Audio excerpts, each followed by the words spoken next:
जी तो प्यारे दोस्तों, हाजिर हूँ एक नई वीडियो के साथ। और आज की वीडियो का टॉपिक है कि न्यूजीलैंड सीजनल वीज़े जो आए हुए हैं, जिनके ऊपर मैं तकरीबन 3-4 वीडियोस बना चुका हूँ। बहुत सारे व्यूवर्स का ये मैसेज आता है, सर इनके लिए हमने सीवी और कवर लेटर कैसे बनाना है, न्यूजीलैंड फॉर्मेट या न्यूजीलैंड टेम्पलेट की आप सीवी हमें बताएं क्या होती है। तो जितने भी क्वेश्चन हैं, जो कन्फ्यूजन है मेरे व्यूवर्स की, वो इंशाल्लाह आज मैं इस वीडियो में कोशिश करूंगा कि उनको सॉल्व कर सकूं। ठीक है, आप लोगों से इतनी दरख्वास्त है कि वीडियो को कंप्लीट देखें, दोस्तों के साथ शेयर किया करें, और जो भी वीडियो देखने आता है उससे ये गुजारिश है कि प्लीज़ सब्सक्राइब कर दिया करो, क्योंकि जितनी आगे वीडियोज़ आएंगी वो आपकी रहनुमाई के लिए होंगी। ठीक है मेरे भाइयों, तो चलते हैं वीडियो के टॉपिक पर। देखें, वीडियो जो है वो है सीवी और कवर लेटर के बारे में। न्यूजीलैंड सीजनल वीज़े आए हुए हैं, उनके लिए सिर्फ एक ही रिक्वायरमेंट होती है कि देखें आपने अच्छी सी सीवी और कवर लेटर बनाना है, और ऑनलाइन जितनी भी जॉब्स आई हुई हैं उसके ऊपर आपने अप्लाई करना है। सबसे पहले आपको समझाता हूँ। देखें, दो किस्म की सीवी इंटरनेशनली चलती हैं। एक होती है यूरोपास। यूरोपास भी मैं आपको दिखा देता हूँ। ये मेरा एक दोस्त है अदिल, उनके लिए बनाई है। इसको यूरोपास, जिधर यूरोपास का झंडा होगा उसको बोलते हैं ये यूरोपास सीवी। ये है देखिए यूरोपास। ठीक है, एटीएस अप्रूव। अभी आप बोलेंगे कि एटीएस अप्रूव क्या होती है। एटीएस का सिंपल ही तारफ आपको करा देता हूँ। एटीएस बोलते हैं एप्लीकेंट ट्रैकिंग सिस्टम। एक सॉफ्टवेयर होता है, जहाँ भी आप अपनी सीवी को भेजोगे तो उधर एक सॉफ्टवेयर लगा होता है, वो कीवर्ड को पढ़ता है कि जो जॉब अनाउंस हुई है ये सीवी उसी के मुताबिक है तो वो उसको एक्सेप्ट करेगा, नहीं तो उसको रिजेक्ट कर देगा। आपकी सीवी आगे रीडिंग के लिए नहीं जाएगी। ठीक है, बहुत लोग अप्लाई करते हैं, उनकी सीवी बिल्कुल कोई रीड ही नहीं करता है। तो एटीएस अप्रूव सीवी होनी चाहिए। ठीक है, तो सबसे पहले देखें, आपको समझाता हूँ कि फॉर्मेट के लिए देखें, मैंने यहाँ पर न्यूजीलैंड सीवी टेम्पलेट निकाला हुआ है। यहाँ पर देखें टेम्पलेट बहुत सारे पड़े होते हैं। टेम्पलेट, लोग मुझे बोलते हैं मुझे टेम्पलेट भेजो। टेम्पलेट मेरे भाई, अगर आप इतनी तकलीफ करते हो तो आप गूगल में लिखो न्यूजीलैंड सीवी टेम्पलेट, वो आपको टेम्पलेट दे देगा। ठीक है, अभी फॉर एग्जांपल ये एक इसको मैं सर्च कर लेता हूँ। एक टेम्पलेट मैंने सिलेक्ट किया हुआ है, और ये वीडियो आपके सिर्फ एजुकेशन पर्पस के लिए बना रहा हूँ। ठीक है, ये कि आप लोग इसको समझ सकें। ठीक है, तो देखिए यहाँ पर आप टेम्पलेट वगैरह सिलेक्ट कर सकते हैं, जो भी टेम्पलेट। लेकिन टेम्पलेट मैंने जो सिलेक्ट किया हुआ है वो है मेरे पास जो अपना टेम्पलेट है, जो बिल्कुल सिंपल एंड सादा होना चाहिए और प्रोफेशनल होना चाहिए। बहुत ज़्यादा उसमें ये जो होती है ना पेंटिंग शेंटिंग, और बहुत ज़्यादा उसमें ये डेकोरेशन वगैरह नहीं होनी चाहिए। सिंपल सादा और प्रोफेशनल सीवी होनी चाहिए। ठीक है, देखें ऊपर मैंने इनकी कुछ पर्सनल डिटेल को हाइड किया हुआ है कम्युनिटी गाइडलाइन की वजह से। ठीक है, तो देखिए इसमें तो पिक्चर की ज़रूरत भी नहीं होती, लेकिन मैंने फिर भी पिक्चर लगाई हुई है। अभी सबसे पहले जो बात होगी वो आपने लिखनी होती है ऊपर अपनी नॉर्मल सी इन्फॉर्मेशन कि आपका मोबाइल नंबर क्या है, ईमेल एड्रेस क्या है, नेशनलिटी आपकी क्या है, व्हाट्सअप अगर है तो वो बताएं। उसके बाद जो जिप कोड हो गया, सिटी हो गया, और कंट्री हो गया। ठीक है, उसके बाद देखिए अबाउट मी। अभी अबाउट मी आपको पता है कि आए हुए हैं सीजनल की वीज़े।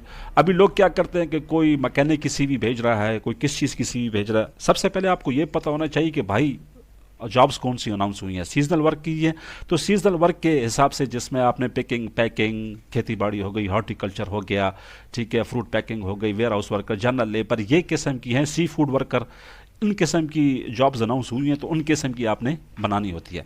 तो सबसे पहले जो चीज़ होती है वो सबसे पहले होती है अबाउट मी, कि यार आपने अपने बारे में लिखना होता है। ठीक है, जैसे मैंने इनके बारे में लिखा हुआ है कि यार मैंने इतना हॉर्टिकल्चर के हिसाब से काम किया हुआ है, ज़मीनों पर, या हमारी ख़ुद की ज़मीन है, या मैं किसी के पास बागात में रहा हूँ, या ज़मीनों पर रहा हूँ, या फॉर एग्ज़ाम्पल कोई खेत खलियान में रहा हूँ। ठीक है, जहाँ मेरा काम था फ्रूट पैकिंग का। ठीक है, ये सारा मैंने इसके लिए अबाउट मी लिखा हुआ है कि यार मेरा जो तारुफ है वो ये है। उसके बाद सीधा बात आती है core skills and competition. Core skill में मेरे पास कौन कौन से स्किल हैं। मैं फ्रूट हार्वेस्टिंग एंड स्टोरिंग करता हूँ, ट्री पोरिंग और थिनिंग करता हूँ। ठीक है, फार्म टूल मेंटेनेंस, जो फार्म में बेलचे वगैरह होते हैं, जो मशीनरी वगैरह होती है उनकी, पेस्ट एंड डिजीज़ आइडेंटिफिकेशन, जो पेस्ट कीड़े वगैरह लगते हैं दरख्तों को या पौधों को। ठीक है, ये सारी चीज़ें आपने लिखनी होती हैं। उसके बाद आपका फ़ौरन आ जाता है प्रोफेशनल एक्सपीरियंस, कि आपका एक्सपीरियंस क्या है। ठीक है, एक्सपीरियंस में आप ये बताते हो कि देखो मैंने एक हॉर्टिकल्चर फार्म में काम किया हुआ है, उस फार्म की लोकेशन जो है मुल्तान पाकिस्तान में, ये उसका नाम है। ठीक है, सन 2022 से लेकर अभी तक मैं वो काम कर रहा हूँ।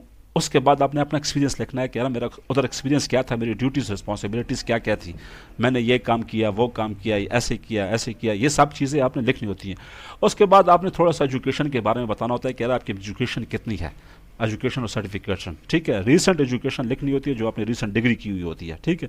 इसके अलावा कोई सर्टिफिकेशंस हैं आपके पास तो वो भी आप लिखें कि आइलेट्स है या इंग्लिश कोर्स किया हुआ है, वो भी आपने लिखना होता है। डिजिटल स्किल में देखें, नॉर्मल सी बात है, हर किसी को माइक्रोसॉफ्ट ऑफिस वगैरह आना चाहिए, व्हाट्सअप आना चाहिए, ठीक है। इसके अलावा जो चीज़ें होती हैं वो जीमेल, ईमेल करना, ये चीज़ें।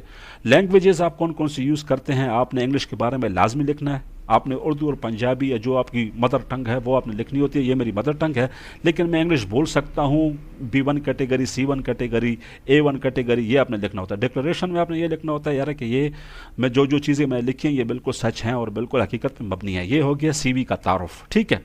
अभी आते हैं, देखें एप्लीकेशन। एप्लीकेशन जो है जिसको कवर लेटर भी बोलते हैं, ऊपर फिर से वही सब कुछ हो गया। नीचे आपने जो एप्लीकेशन लिखनी है वो application for horticulture work position seasonal work, ठीक है। इसमें आप ये न्यूजीलैंड भी लिख सकते हैं, ठीक है। दूसरी बात यह है कि देखिए वीज़े अनाउंस कौन कौन सी हुई है, GWSV global work seasonal visa और PSV यानी कि पीक सीजनल वीज़ा स्कीम के तहत मुझे आपकी स्पॉन्सरशिप चाहिए, मैं ये काम करता हूँ, मुझे इस जॉब पे अप्लाई करना है, ठीक है। तो ये सारी चीज़ें आपने यहाँ पर लिखनी होती हैं कि यार मैं फ्रूट पैकिंग वगैरह, दरख्तों की हिफाजत वगैरह, ये सब कुछ मैं करता हूँ, ठीक है। ये मैंने आपको समझा दिया कि भाई साहब ये आपके पास होना चाहिए, ठीक है। इस तरीके से आपने सीजनल वीज़ों के लिए, न्यूजीलैंड फॉर्मेट के लिए आपने ये चीज़ें इस्तेमाल करनी है, ये फॉर्मेट होना चाहिए, ये बात होनी चाहिए। और कोई चीज़ आपने नहीं लिखनी है कि मैं मैकेनिक हूँ या मैं फॉर एग्ज़ाम्पल कोई तरखान हूँ या ये चीज़ हूँ, ठीक है।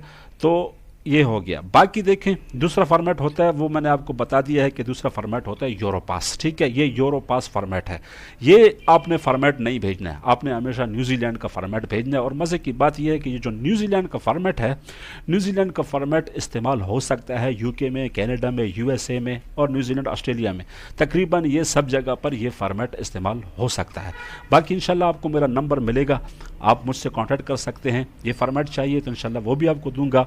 इसके अलावा अगर आपने मुझसे काम करवाना है, ATS अप्रूव CV और कवर लेटर बनानी है तो वो मैं बनाता हूँ बहुत ही अच्छे तरीके से और बहुत ही प्रोफेशनल तरीके से, जो आपको आगे सीजनल वीज़े पे अप्लाई करने के लिए काम आएगी, ठीक है मेरे भाइयों। इंशाल्लाह हाज़िर होंगे नई वीडियो में, तब तक के लिए वस्सलाम।